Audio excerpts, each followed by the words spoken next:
আপনারা একটু দোয়া করবেন তো। আমি কিন্তু আপনাদের কাছে ভোট চাই নাই, মন খারাপ করছে? সবাই তো এসে ভোট চাই, আমি যে চাইলাম না, এটা কি আমার অপরাধ? কেন আমি চাই নাই জানেন? আমি বিশ্বাস করি আল্লাহ আপনাদের প্রত্যেককে পর্যাপ্ত বিবেক দান করেছেন। কোনটা ভালো, কোনটা মন্দ, কোনটা ন্যায়, কোনটা অন্যায়, আগামীর জন্য কোনটা কল্যাণকর হবে এবং কোনটা কল্যাণকর হবে না তা বোঝার জন্য আমি বিশ্বাস করি আপনারা সকলে যথেষ্ট।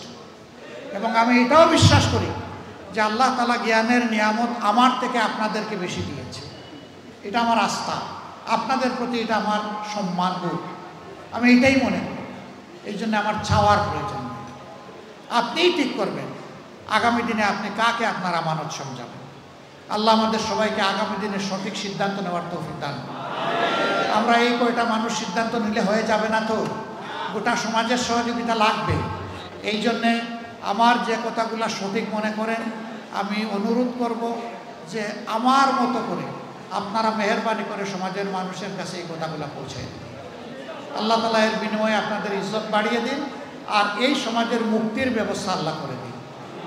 আল্লাহ তাআলা আগামীর একটা পরিচ্ছন্ন বাংলাদেশ, একটা বেজাল মুক্ত বাংলাদেশ, একটা স্বস্তির বাংলাদেশ, একটা সম্মানের বাংলাদেশ, আমার যুবকদের মন ভরে কাজ করার একটা বাংলাদেশ আল্লাহ তাআলা আমাদেরকে দান করুন।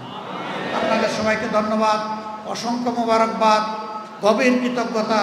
আসসালামু আলাইকুম ওয়া রাহমাতুল্লাহি ওয়া বারাকাতুহু। আল্লাহ হাফেজ। বাংলাদেশ জিন্দাবাদ।